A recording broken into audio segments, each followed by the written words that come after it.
اور پھر خاص دلچسپ بات، اور وہ یہ کہ ماؤں کے دل کبھی نہ توڑا کریں۔ اس کی وجہ ہے رب کعبہ نے ایک ماں کی قدر اتنی کی کہ رب ذوالجلال نے ان الصفا والمروہ من شعائر اللہ، ایک ماں جو بچے کی پیاس کو دیکھ کر ادھر ادھر دوڑی، ایک پہاڑی کا نام ہے صفا، ایک کا نام ہے مروہ، اس پہ دوڑی، اللہ رب العزت کو اس ماں کی ادا اتنی پیاری لگی کہ رب کعبہ نے ان دو پہاڑیوں کو اپنی نشانیاں بنا دیا۔ نہیں بنایا؟ بولیے نا۔ اللہ نے فرمایا ماں کی قدر کیا کرو، ہم ماں کے قدموں کے لیے۔ اب آپ آج بھی حضرت حاجرہ دوڑ رہی ہیں؟ نہیں تو حاجی کیوں دوڑ رہے ہیں دیوانہ وار؟ بولیے آج دوڑ رہی ہیں وہ؟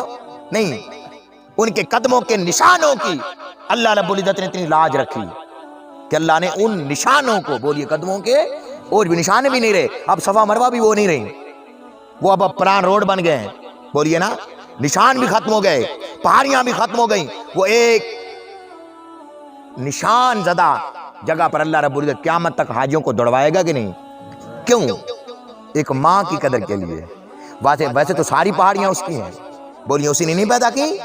میخیں بنا دی، پہاڑیاں بنا دی، مگر رب ذوالجلال نے اس پہاڑی کو اپنی نشانی کیوں بنایا؟ کہ اس کی بندی حضرت اسماعیل کی والدہ ماجدہ دوڑی تھی، رب کعبہ نے قیامت تک اس کو اپنی نشانیاں بنا دیا۔ یہ ہے ماں کی قدر، بولیے یہ ماں کی قدر ہے۔ تو دو ہستیاں ہوتی ہیں جو دوبارہ نہیں ملتی۔ ایک بندے کی بیوی فوت ہو گئی، لوگ کہیں گے دوسری شادی کر لے گا۔ ایک بندے کا بھائی فوت ہو گیا، کہیں گے بھائی اور بھی دو بھائی ہیں۔ ایک بندے کا بیٹا فوت ہو، کہیں گے اللہ اور بیٹے دے گا، نعم البدل دے گا، بیٹے اور بھی ہیں۔ ایک بندے کی بیٹی فوت ہو گئی، وہ لوگ کہیں گے، تعزیت کرنے والے کہیں گے، محبت کرنے والے یہی کہیں گے کہ اللہ اور بھی بیٹیاں ہیں یا اللہ اور بیٹی دے گا، یہ طرح۔ مگر دوستان محترم، ماں ہے جس کا کوئی نعم البدل نہیں ہے، اور والد ہے جس کا کوئی نعم البدل نہیں۔ ایک دفعہ یہ ہستی چلی جائے دوبارہ نہیں ملتے۔ اللہ نے فرمایا جیتے جی ان کی قدر کرو۔ اپنی عبادت کے ساتھ ان دو ہستیوں کو جوڑا، ایک ہستی کا نام ہے والد اور ایک کا نام ہے والدہ۔ حدیث پاک میں آتا ہے ایک صحابی حضور کی بارگاہ میں حاضر ہوئے، عرض کرتے ہیں کعبے کی پتھریلی زمین ہے، میں اپنی والدہ کو کندھوں پہ اٹھا کے میں نے طواف بھی کرائے ہیں، زبان اجازت نہیں دی، آنکھیں چھلک پڑی۔ یہ منظر بتاتا ہے کہ ماں ناراض ہے۔ آپ منہ سے نہیں بولی کہ میں ناراض ہوں، آپ سمجھ گئے بات کو؟ آقا سمجھ گئے کہ وہ ماں ناراض ہے۔ آقا نے لکڑیاں منگوائی، صحابہ کو کہا لکڑیاں لے آؤ۔ صحابہ لکڑیاں اکٹھی کرنے لگے، جب وہ لکڑیاں جمع ہو گئی آقا نے فرمایا آگ لگاؤ۔ جب آگ لگائی گئی ماں کا کلیجہ لرز گیا۔ ماں کا کلیجہ بڑا نرم ہوتا ہے، لرز گیا۔ رب کعبہ کی عزت کی قسم، ماں کہتی آقا آپ کیا کرنے لگے ہیں، تو سا کیسے کرنے ہو؟ آقا نے جلال میں آ کر فرمایا جس سے ماں ناراض ہے اسے مصطفیٰ جلاتا ہے، اسے میں جلاتا ہوں، زندہ جلاتا ہوں۔ ماں کی ممتا لرز اٹھی، تڑپ اٹھی۔ ماں کہتی ہے میں ایسے جیتے جی جلتا گوارا نہیں کر سکتی۔ آقا نے فرمایا پھر معاف کرنا ہوگا۔ ماں کی چیخ نکلی، کہتی ہے اے اللہ کے رسول میں آپ کو گواہ بنا کر کہتی ہوں میں نے اپنے بیٹے کو معاف کر دیا ہے۔ ماں بڑی نرم ہوتی ہے، قدر کریں اپنی ماں کی، قدر کریں۔ اور آقا نے فرمایا بھائی بندہ 4 لاکھ 5 لاکھ 6 لاکھ آج کل کے دور میں، مہنگائی کے دور میں لگا کے چلا جاتا ہے، ویزا بھی نہیں ملتا اور قرآن دادی ہوتی ہے، پھر بندہ حج پہ چلا جاتا ہے اتنی مشقت کے بعد۔ اگر چلا جاتا ہے، مجھے آپ بتائیں کیا اس کا حج قبول ہونے کی اسے گارنٹی ہے یا نہیں؟ کوئی گارنٹی نہیں کہ وہ قبول ہے یا نہیں۔ بولیے گارنٹی ہے کسی کو؟ کوئی پورے قرآن اٹھا کے دیکھیں، حدیث پاک کا 6.25 لاکھ کا ذخیرہ اٹھا کے دیکھیے، کہیں بھی آپ کو یہ لفظ نہیں ملے گا کہ حج قبول ہے یا نہیں، یعنی عدم قبولیت کے درجے پہ کھڑا ہے۔ قبول اور عدم قبول، چاہے تو قبول کر دے چاہے تو رد کر دے۔ یہ مالک جو ہوا، مالک جو ہوا چاہے تو محنت قبول کر لے اور چاہے تو رد کر دے۔ مگر عزیزان محترم، اللہ پاک محبوب علیہ السلام فرماتے ہیں دو ایسی ہستیاں ہیں، ایک ماں ہے ایک باپ ہے، اس کو پیار سے دیکھنے کے اللہ رب العزت مقبول حج کا ثواب عطا فرماتا ہے۔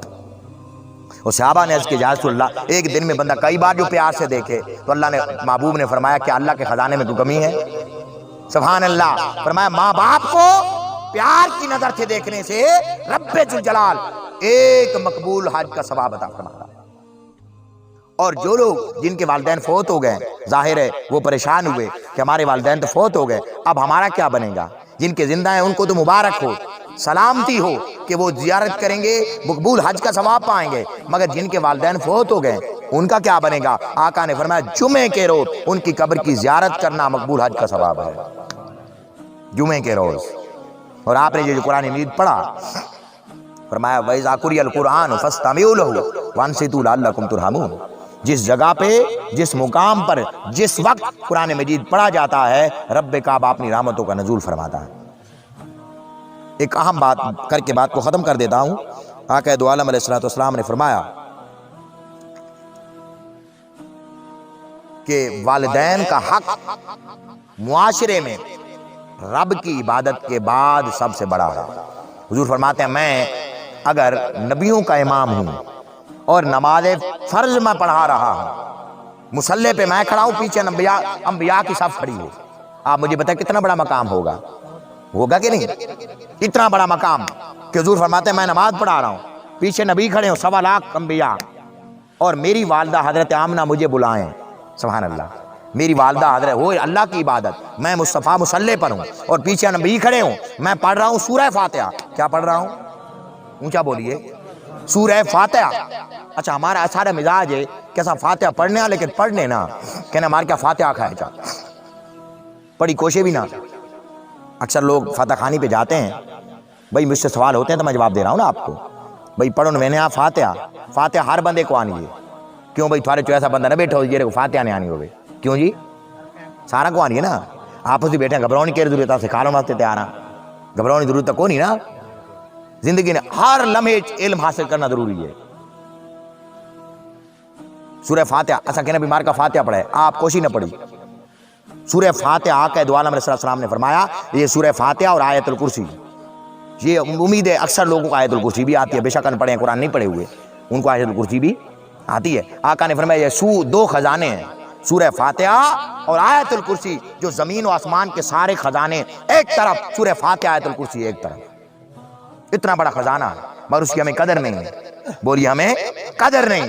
تو آقا دو عالم علیہ السلام نے فرمایا میں سورہ فاتحہ پڑھ رہا ہوں اور میری والدہ حضرت آمنہ مجھے بلائیں، ابنی محمد، میں نماز چھوڑ دوں گا، والدہ کا کہنا مانوں گا۔ آپ اندازہ فرمائیں، آقا نے یہ بھی فرمایا اگر تم نفل نماز پڑھ رہے ہو، پڑھنے کی کوئی ضرورت نہیں، وہی ٹائم اپنی والدہ کو دو، وہی ٹائم اپنے والد کو دو۔ یہ والدین کی خدمت رب کی عبادت ہے۔ ادھر بندہ والدین کے پاؤں دبا رہا ہے، ان کی بات سن رہا ہے، اور ادھر رب کعبہ کی بارگاہ میں ہمارے نام اعمال میں ثواب لکھا جا رہا ہے۔ کتنا بڑا پیکج ہے، بولیے نا کتنا بڑا پیکج ہے، مگر ہم اس کو نہیں لے رہے۔ ایک خاص بات کر کے بات کو ختم کرنا چاہتا تھا، جہاں تک آپ کو لے آیا۔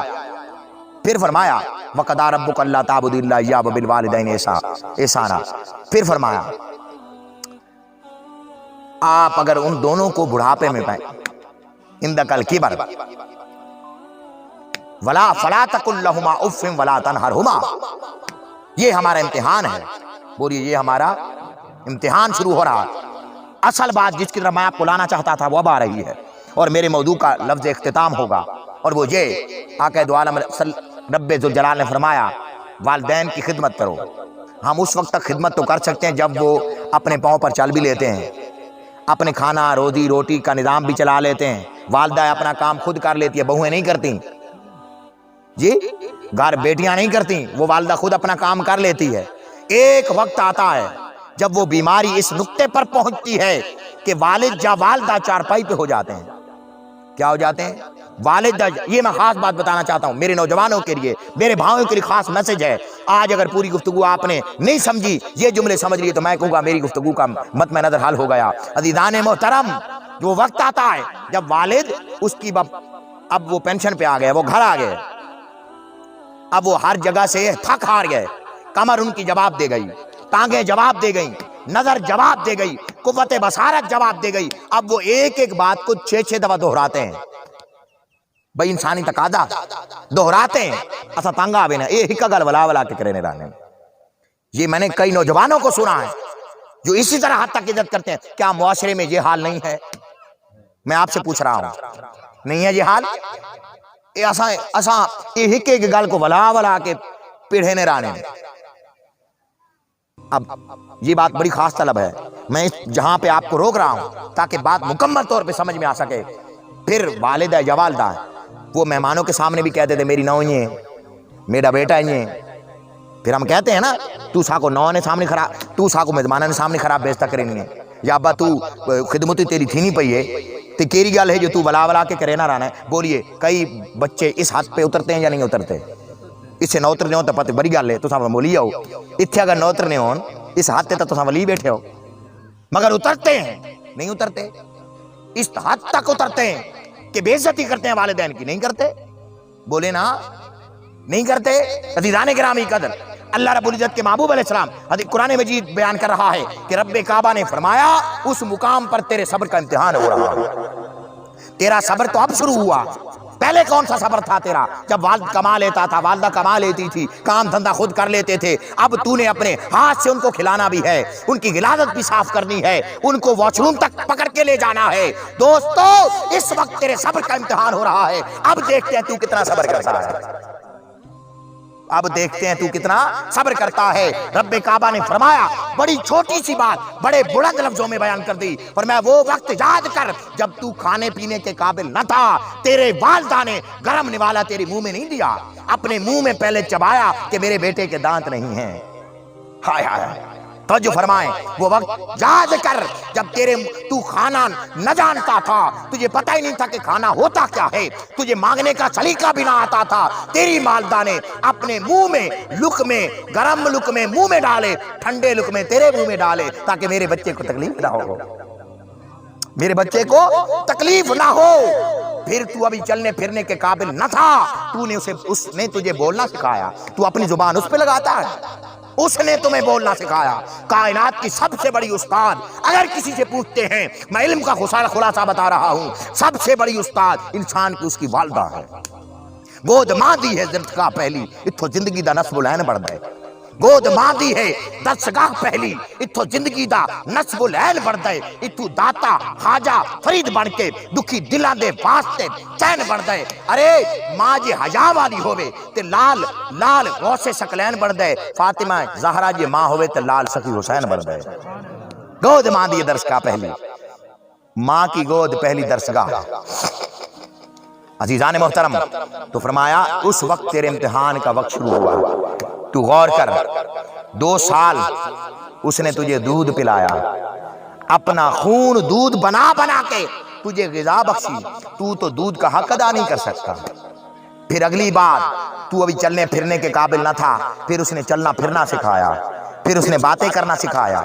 کتنی بڑی محنت ہے، بولیے ہے یا نہیں؟ مگر ہم 1 منٹ میں اس کو غارت کر دیتے ہیں۔ کتنی محنت ہے اس ہستی کی کہ خود اگر بھوکی رہ جائے تو وہ اپنی بھوک کا احساس نہیں کرتی، بیٹے کی بھوک کا احساس کرتی ہے۔ بیوی اتنا احساس نہیں کرتی جتنی ماں کرتی ہے۔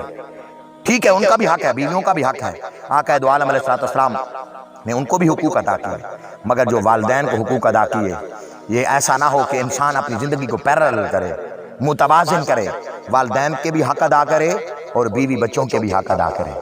ان محافل کا مقصود یہی ہوتا ہے کہ ہم اگر 2-4 لفظ بولتے ہیں، ان کا مقصد ہوتا ہے کہ ہماری زندگیوں میں ایک یکسر موڑ پر ایک ایسی تبدیلی جنم لے جو ہمارے اخلاق کو بہتر کر دے، ہمارے اخلاق کو درست کر دے، ہمارے اعمال کو درست کر دے، ہمارے احوال کو درست کر دے، اور آئے روز جو نئی اخبارات، نئی خبریں جو والدین کے ساتھ تلف حقوق کی باتیں کرتے ہیں، ان سے ہمارا معاشرہ خیر کی طرف گامزن ہو جائے، نیکی کی طرف گامزن ہو جائے، برائی کے راستے سے ہماری نوجوان نسلیں کٹ کر نیکی کے راستے پر آ جائے۔ اور تاجدار کائنات صلی اللہ علیہ وسلم کی خدمت اقدس میں ایک بوڑھی خاتون آئیں اور آقا نے انہیں سراندی بٹھایا، انہیں آقا نے سراندیوں بٹھایا، خود آقا پواندیوں بیٹھے، کھڑے ہو کے استقبال کیا۔ خاتون نے پانی مانگا، آقا نے خود اپنے دست مبارک سے اس خاتون کو پانی پلایا۔ حضرت سیدہ خدیجہ الکبریٰ رضی اللہ تعالیٰ عنہ حیران رہ گئیں، یہ خاتون کون خوش نصیب ہے جس کے لیے آقا کھڑے ہوئے، جن کے لیے نبی استقبال کریں وہ آقا کھڑے ہوئے، خاتون کو اپنے سراندیوں بٹھایا، بڑے ادب و احترام سے ملے، جھک کے ملے، محبت سے ملے، پیار سے قدر سے ملے، اور انہوں نے پانی مانگا تو بغیر کسی غلام کے بھیجنے کے، کسی بچے کو بھیجنے کے، خود پانی کے لیے آقا دوڑے اور پانی کا ڈھبرا پکڑ کے اس خاتون کو پیش کیا۔ جب خاتون نے کافی ساری باتیں کر لیں، راز و نیاز کی، جب وہ خاتون چلنے لگے تو آقا نے تحفے میں بکریاں بھیجی۔ حضرت خدیجہ حیران ہو گئی، آقا میں نے اپنی زندگی میں اس قدر عزت والی خوش نصیب ماں کبھی نہیں دیکھی جو اتنا قدر کروا رہی ہے۔ آقا نے فرمایا خدیجہ یہ حلیمہ ہے، حضرت حلیمہ سعدیہ رضی اللہ تعالیٰ، جن کے پاس میں 4 سال رہا۔ آقا نے اس دودھ کا بھی حق ادا کیا۔ آپ اندازہ فرمائیں، سیدہ حلیمہ سعدیہ جن کے پاس صرف 4 سال آقا رہے اور دودھ نوش فرمایا، مگر عزیزان محترم حلیمہ میں صدقے، حلیمہ میں تیرے مقدرات صدقے تو مدنی دا جھولا جھلیندی بھی ہو سی۔ عزیزان کرام کے وہ حضرت حلیمہ سعدیہ آتی ہیں، آقا دو عالم علیہ السلام اتنا قدر کرتے ہیں جس کا کوئی اندازہ نہیں۔ قدر کر لیں اپنے والدین کی۔ آج کا یہی میسج ایک جملے میں اگر آپ پوچھنا چاہیں تو وہ یہ ہے، اللہ اور اس کے رسول کی عبادت، ان کے حکم کے بعد سب سے پہلا حکم والدین کا ہے۔ اس کی عبادت کا درجہ بھی دیا جاتا ہے، اس کو محبت کا درجہ بھی دیا جاتا ہے۔ قدر کرنے والدین کی، اور جن کے والدین فوت ہو چکے ہیں ان کی قبر پہ جا کے زیارت کیا کریں، وہی ثواب آپ پائیں گے۔ دعا ہے اللہ تبارک و تعالیٰ اس سب اہتمام